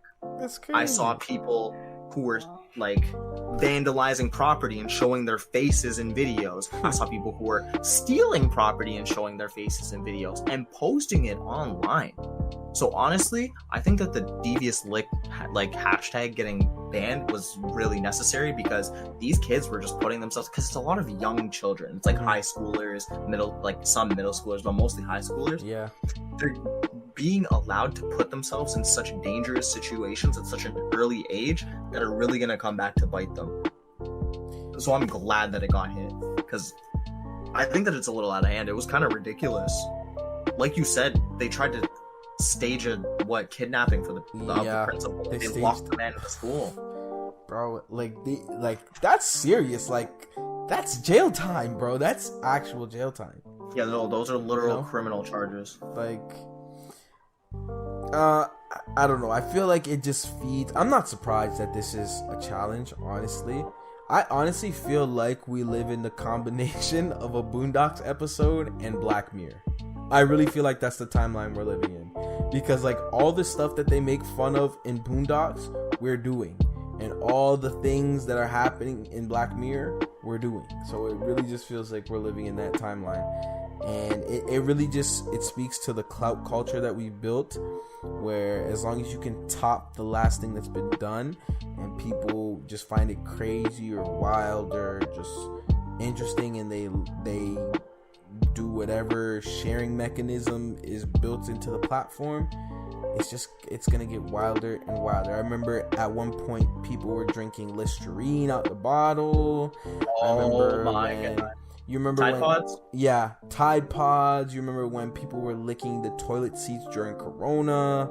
Like, yeah, I mean, it's just clout culture. Like, I'm not surprised anymore. It's just, it's funny to see. I laugh now because, like, you know, it ain't happening to me. I'm not doing none of that shit. But, yeah, I mean, not surprised. This is only going to continue. It's only going to get worse. I feel like eventually we're going to get the beat a random person challenge, where they just like jump on a person and just beat them up and put it on TikTok. I definitely feel that's like something like that is coming, something crazy, and then we'll really be living in a Boondocks episode. But you gonna see. You gonna see. Oh my goodness, it's hilarious what's going on right now. Why are people trying so hard to put themselves in bad situations? Bro, it's for the clout culture, man. Like, we've just, ever since 2017, we've really built up this clout culture. I would say it started with, like, Boom Gang. It was around that time, 2016, 2017. We really started with this clout culture, and we really pushed that wave, and we said, bro, like, you know, like, the guys like Lil Pump, and, you know, who Bad Baby, and like, we've just built this clout culture. So this is the next step, and then the step after this is like, it's gonna start getting violent. Like, people are gonna start doing violent challenges to start popping on TikTok or Twitter or whatever. So I mean, that's the next step. It is what it is. We built it. We can't break it down now. We can go back, yo. It's never too late. I would argue it is. I would definitely argue it is. Educate your kids. But you know hey man, you know the problem to that though. Parents don't really be monitoring their kids or teaching their kids life lessons anymore. They just give their kid the tablet or the phone and let them watch YouTube or go on TikTok. So, you know, it's not gonna stop. I can tell you for now, it's not gonna stop. It's not gonna stop, because that's just the way we built our culture now. So it is what it is. Look out for the next challenge, guys. Look out for the next one. But that's all I have to say about that. Do you have anything more to say about the devious licks before we move to our last topic? Educate your kids, people, and watch what your kids are doing. You can't just put your kids in front of the screen and let the iPad teach them. You need to be there. You need to be present. And if you don't want to or don't feel that you have the time to, don't have kids yet. True. Don't have kids yet. Message. Yo, adoption is always an option. Okay, next topic. I'm not talking. No, I want to say this. Okay, I'm not go talking ahead. about giving up your kids. I'm talking about. I personally believe that it's very important that there are many children in the system who never get a chance, and they need to be adopted. Mm-hmm. It's okay to wait till later in life. Maybe you can't have biological kids, but you can go out and adopt one. You can still have children. There are still options. Mm-hmm. So don't rush into a situation where you're not ready to have children and give them a lower quality of life. Make sure that you're going to be there for your children and support them where you can. Yeah, that's a good message. That's what I want to say. Yeah, that's a good message right there, man. This guy thought I was telling people to get rid of their kids. Never that. Never that. Hey, man, that's a good way to move on to this last topic, because this one is for the kids, bro. This one is definitely for Is it really for the kids, though? Bro, FORTNITE, the one and only, has made a collaboration with Balenciaga. Oh no. The fashion house that has brought you the nut shoes. They've brought you... What else has Balenciaga put out that's been really crazy? They put out a whole bunch of stuff. They're pretty much like a meme fashion house at this point. If you know about fashion, you know that Balenciaga, they don't take shit seriously. Like you don't buy clothes from Balenciaga because you think it looks nice. You buy it because it has Balenciaga on it at this point. Absolutely.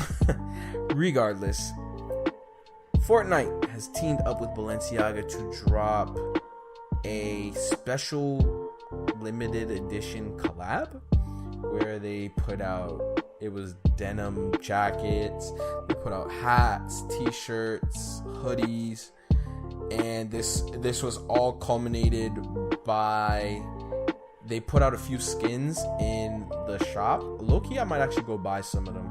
I think I might buy the dog because the dog has the hoodie. I'm not gonna lie to you, I rock with it, bro. We was talking about it off air. I like this collab, bro, because it fits into Balenciaga's lane. Like, this is, as I said before, if you know about Balenciaga, they're just the trolls of the fashion community. So this is not anything new. I think it's cool, honestly. If I had $1,000 to spend on a hoodie, I would buy a FORTNITE Balenciaga hoodie. Definitely, I would be rocking this on the street. Definitely. Like, for sure. Listen, if it was within my budget, I would be dripped out in FORTNITE Balenciaga. The price point is what's pushing me away. But I'm not mad at it, okay? I'm a little disappointed, I won't lie. I didn't feel that I needed this, and like I just said, I'm not going to be buying anything, but for people who want it, I think that it's cool, and I think that it promotes gaming, I guess. It's true. I want to be optimistic about it, but gosh, it's pretty ridiculous. Gaming, like, that's the thing. Gaming is going more and more mainstream. Like, it's actually crazy to think about the progression that gaming has been through in just like the past 10 to 15 years. Because remember, like, back in like middle school, like, we used to talk about games. Like, this literally happened in our lifetime. I'm telling you shit that like literally happened in our lifetime. We would be talking about how we was playing Call of Duty last night and Gears of War and whatever else we used to play, and like we was looked at like the nerds and XYZ, but now it's like gaming is just like such a mainstream thing that it's like, you have a high-end fashion house, quote unquote, a high-end fashion house doing a collaboration with FORTNITE, a game that has emotes of the backpack kid doing the floss, TikTok dances, Skull Troopers, Travis Scoot. Like, it's crazy to see how far it's come. So, I mean, yeah, I rock with it. I have no problem with it. As I said, if anyone want to buy me one of the red hoodies in like an extra large, I like my hoodies extra big. If anyone want to buy me a hoodie in an extra large, go ahead, hit my line, bro. You know my PayPal. You know how to find me. Exactly. If you want to cop me a large, I'm gonna have my PayPal open too. Don't worry. But I think that it's good for the industry, I guess, to see some stuff like it's cool. I've seen I'm pretty sure they like PlayStation has a Balenciaga collaboration too, but it's really expensive. But I think that branching out into other companies that aren't memes would be cool to see. Like, I don't even want to say this, but like, can you imagine what PlayStation X Supreme would resell for? I wonder what that would look like. That would be crazy. I feel like that would be insane, because I don't know if you remember, but Travis Scoot, I think it was it earlier this year or late last year? He put out, I think it was like maybe 20 or 30 pairs of Nike Dunks, like they were super special editions. The for, Cactus Jack Dunks, yeah. the brown ones, yeah, they're hard. Yeah, those were crazy, and I think they're going for like 20 to 30,000 on StockX right now. So it's I mean, there have been serious collabs like that. Like there have been some serious collabs that have really popped off. So yeah, Supreme and PlayStation, I feel like that would be crazy. That would be insane. I would definitely buy that. But yeah, as you said, I feel like some serious collabs would just some more serious collabs, because there has been serious collabs before, but some more serious collabs would be very good, very cool to see. I mean, that's all I really have to say about that. Yeah, no, me too. FORTNITE and Balenciaga. It's just a nice, cool little story to round out the podcast. But we've been talking for a while, so true. Anything else to say before we go ahead and wrap this up? Ow, sorry, I accidentally bumped my hand. I just wanted to say thank you to everybody as always for listening. I feel like my message about how important I think that it is to adopt kids, that's my personal philosophy, but I still think that it's very important, so please consider it. True. And yeah, no, we just always genuinely appreciate your support. Make sure to share this with your friends. Give us some comments on the YouTube version over at youtube.com/itsramehs. I don't think we have a custom URL yet, but you can just type in It's Ramehs on YouTube and you'll find it. Check out my YouTube channel as well if you want to watch that the archived Spider-Man gameplay, but I mean, I don't really upload to YouTube as much anymore. Come check out our Twitch channels. Follow Mans on Instagram. You know what it is. Yeah, I mean, pretty much what Enigma said. Go ahead, follow us on the Twitches, the Twitters, everything is It's Ramehs. We just recently made a Reddit as well. We are in the process of getting it fully operational. I've been doing a little work on it when I can. I also have one of my viewers helping me with it, so yeah, we're making a Reddit. That's gonna be pretty cool. And yeah, I mean, just look out.